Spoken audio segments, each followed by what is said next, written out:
આજે આપણે દાદી નાનીના જમાનાથી બનતું આવતું આખી કેરીનું અથાણું બનાવીશું. આને બનાવવું એકદમ સરળ છે અને આ એકવાર બનાવી તમે આખા વર્ષ માટે ખાઈ શકો છો. એટલું હેલ્ધી આ અથાણું છે. તો ચાલો ફ્રેન્ડ્સ જોઈ લઈએ. તો સૌથી પહેલા મેં અહીંયા 1 કિલો જેટલી જે નાની સાઈઝની કેરી આવે છે, જે માર્કેટમાં તમને ઇઝીલી મળી જશે, એ કેરી લેવાની છે. તો હવે આપણે એને ધોઈ લીધી છે અને જે આગળની ડાળીનો ભાગ હોય તે આપણે કાઢી લેવાનો છે અને આપણે તેનો ચીરો પાડી દેવાનો છે. જે રીતે આપણે કેરી ભરતા હોય અને જે ચીરો પાડીએ છીએ, બસ એવી જ રીતે આપણે આ રીતે ચીરો પાડી દેવાનો. એટલે એક ઊભો ચીરો અને એક આડો ચીરો એમ કરીને 2 ચીરા આપણે કરી લેવાના છે આ રીતે. અને જે અંદર ગોટલીનો ભાગ છે એ આપણે કાઢી લેવાનો છે. તો અહીંયા આપણા ભરવા માટે કેરી આ રીતે આપણે રેડી કરી દીધી છે. તો એવી જ રીતે આપણે બધી કેરીને કાપી લેવાની છે. તો મેં અહીંયા બધી કેરીના ચીરા કરી લીધા છે. હવે આપણે આ કેરીને આથવાની છે.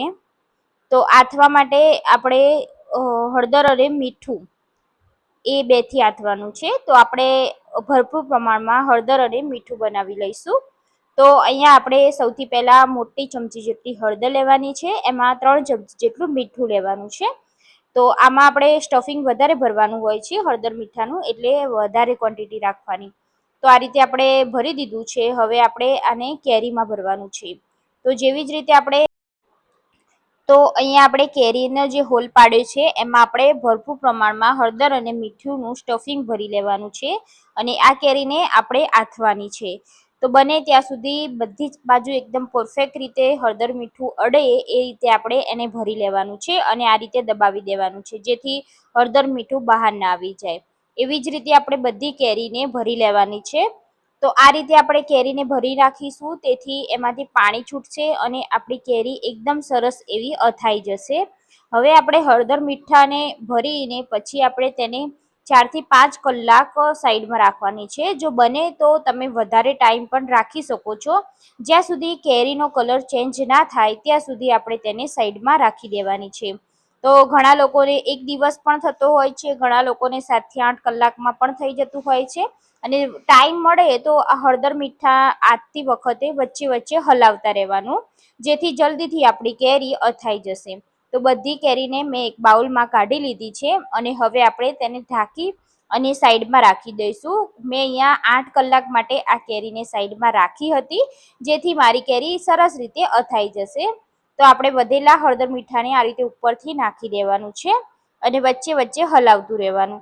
તો તમે જોઈ શકો છો અહીંયા કેરી એકદમ સરસ કલર એનો ચેન્જ થઈ ગયો છે અને અથાઈ પણ ગઈ છે અને એમાંથી પાણી પણ ઘણું બધું છૂટી ગયું છે. હવે આપણે આ કેરીને સૂકવવાની છે. તો કોઈ પણ કપડા ઉપર આપણે કેરીને આ રીતે ઊંધી રાખી દેવાની, જેથી એમાંથી જે પાણીનો ભાગ છે તે બધો જ ગાયબ થઈ જાય અને એકદમ ડ્રાય કરી લેવાની છે. આપણે આ કેરીને તડકામાં નથી સૂકવવાની. જો તમે તડકામાં સૂકવશો તો આ એકદમ ઉપરની જે એની છાલ છે એ જલ્દીથી સુકાઈ જશે અને અથાણામાં તે ચવડ થઈ જશે. એટલે આપણે એને ઘરમાં સૂકવીશું, ફક્ત પંખા નીચે. 1 કલાક તમે સૂકવશો તો પણ એકદમ સરસ એવી સુકાઈ જશે. ફક્ત એનું પાણી સુકાય એટલી આપણે તેને સૂકવવાની છે. તો મેં આ રીતે પંખા નીચે રાખી દીધી છે. તો હવે આપણે મેથીને પણ આથવાની છે. તો મેં અહીંયા મેથીને પલાળી લીધી હતી, 3 કલાક પહેલાં પલાળી હતી.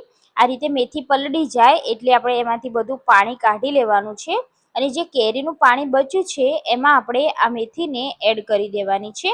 અને મેથીને પણ આપણે 2-3 કલાક માટે સાઈડમાં રાખી દઈશું, જેથી આ પાણીમાં મેથી સરસ રીતે અથાઈ જશે.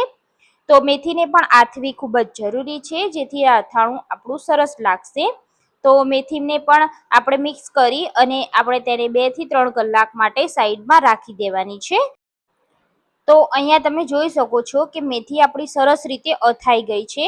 એમાં બધું જ પાણી હતું એ ઓબ્ઝર્વ કરી એનો કલર પણ ચેન્જ થઈ ગયો છે. હવે આપણે બધું પાણી નિતારી અને તેને આ રીતે છૂટી છૂટી પાથરી દેવાની છે અને સૂકવી લેવાની છે. તો મેથીને આપણે વધારે ટાઈમ નથી સૂકવવાની, ફક્ત એને કોરી જ કરવાની છે. તો આ રીતે આપણે તેને પાથરી દીધી છે અને જ્યાં સુધી આપણે મસાલો કરીએ ત્યાં સુધી મેથીને આપણે સૂકવી લઈશું. હવે આપણે મસાલો કરવા માટે મેં અહીંયા 1 કપ જેટલા રાઈના કુરિયા લીધા છે. તો આપણે આ મસાલામાં કોઈ પણ જાતનો મસાલો પીસવાનો નથી, આખો જ મસાલો રાખવાનો છે. અહીંયા મેં મેથીના કુરિયા પણ લીધા છે અડધા કપ જેટલા. તમારી જોડે ધાણાના હોય તો તમે ધાણાના પણ લઈ શકો છો. લીલી વરિયાળી લીધી છે, તજનો ટુકડો લીધો છે. આ રીતે તજના ટુકડાને આપણે ઝીણા ટુકડામાં કટ કરી લેવાનો.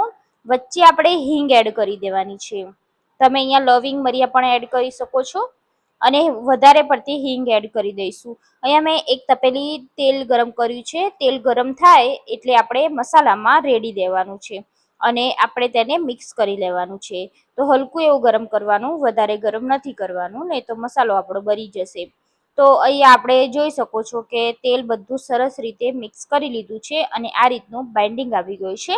હવે આપણે આ તેલને થોડું ઠંડુ થવા દેવાનું છે. ઠંડુ થાય પછી જ આપણે તેમાં લાલ મરચું એડ કરવાનું છે. તો મેં ટોટલ અહીંયા અડધા કપ જેટલું લાલ મરચું લીધું છે, એ એડ કરીશું. તો લાલ મરચું આપણે ઠંડુ હોય ત્યારે એડ કરીશું, જેથી એનો કલર ચેન્જ ના થઈ જાય. તો હવે આપણે બધું જ મિક્સ કરી દેવાનું છે. તો આપણો અથાણાનો મસાલો તૈયાર છે. તમે આ મસાલો કોઈ પણ અથાણામાં કરશો તો અથાણું તમારું એકદમ સરસ ટેસ્ટી બનશે. તો લાલ ચટાકેદાર કલર પણ આવી ગયો છે.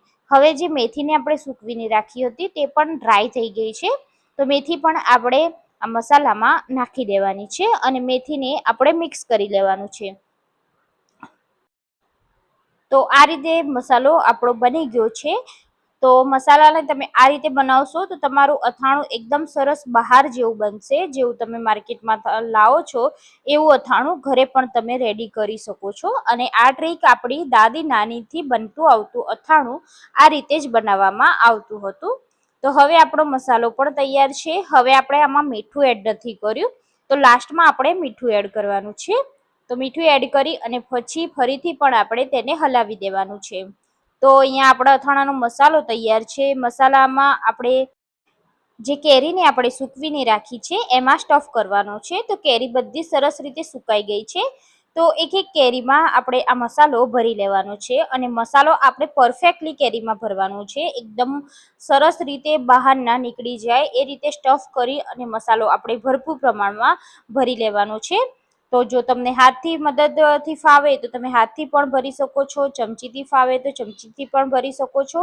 અને આ રીતે કેરીને એકદમ ફિટ કરી દેવાની છે અને મસાલો બહાર સુધી આવે એટલો મસાલો આપણે ભરવાનો છે. તો આપણે આ રીતે બધી જ કેરીમાં મસાલો એક એક કરી અને ભરી લેવાનો છે. તો આ અથાણામાં આપણે કોઈ પણ જાતનું ગળ પણ એડ નથી કરવામાં આવતું. આ અથાણાને ખાટું અથાણું પણ કહેવામાં આવે છે. તો આ મેથીનું અથાણું હોવાથી એમાંથી ઘણા બધા ફાયદા પણ થાય છે. જનરલી આપણે મેથી તો ખાતા નથી હોતા, પણ આ રીતે તમે મેથીનું અથાણું નાખી અને બનાવશો તો ઘરના બધા પણ ખાશે અને આપણે પણ ખાઈશું. જેથી આ અથાણું એકદમ હેલ્ધી છે. તો અહીંયા તમે જોઈ શકો છો મેં એક એક કરી અને કેરીને બધી જ કેરીને ભરી લીધી છે. તો હવે આપણે આ કેરીના અથાણાને નાખવું કેવી રીતે, મતલબ કે સ્ટોર કેવી રીતે કરવું એ જોઈ લઈશું.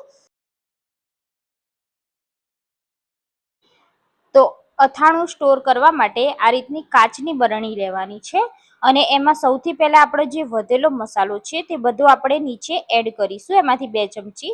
અને જે કેરીને આપણે ભરીને રાખી છે એ કેરીને આપણે એક એક કરીને ગોઠવતા જવાનું છે અને વચ્ચે મસાલો નાખવાનો છે, ઉપર 2 કેરી નાખીશું.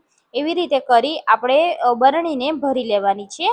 અને હજી પણ આ કેરીના અથાણામાં તેલની વધારે જરૂર પડે છે, એટલે સાઈડમાં આપણે તેલ ગરમ કરી અને તેને ઠંડુ પણ કરી લીધું છે. તો આ રીતે આપણે અથાણું નાખી અને ઉપર આપણે આ રીતે તેલ આવે એટલું તેલ આપણે એડ કરી દેવાનું છે. આ અથાણામાં તેલનું પ્રમાણ થોડું આગળ પડતું રાખવાનું, જેથી અથાણું આપણું બગડે નહીં. તો હવે આપણે આનું ઢાંકણ બંધ કરી અથાણાને સ્ટોર કરી લઈશું. તો અહીંયા આપણું કેરીનું અથાણું બનીને તૈયાર છે. આ રીતે તમે અથાણું બનાવશો તો બધાને બહુ જ ભાવશે. અને આખી કેરીનું અથાણું ભાગ્યે જ કોકના ઘરમાં બનતું હોય છે. તો તમે પણ આ સિઝનમાં અથાણું જરૂરથી બનાવી લેજો. રેસીપી કેવી લાગી મને કમેન્ટ કરી અને જણાવજો. રેસીપી સારી લાગી હોય તો તમારા ફ્રેન્ડ સાથે શેર કરી દેજો. મળીએ નવા વિડીયોમાં.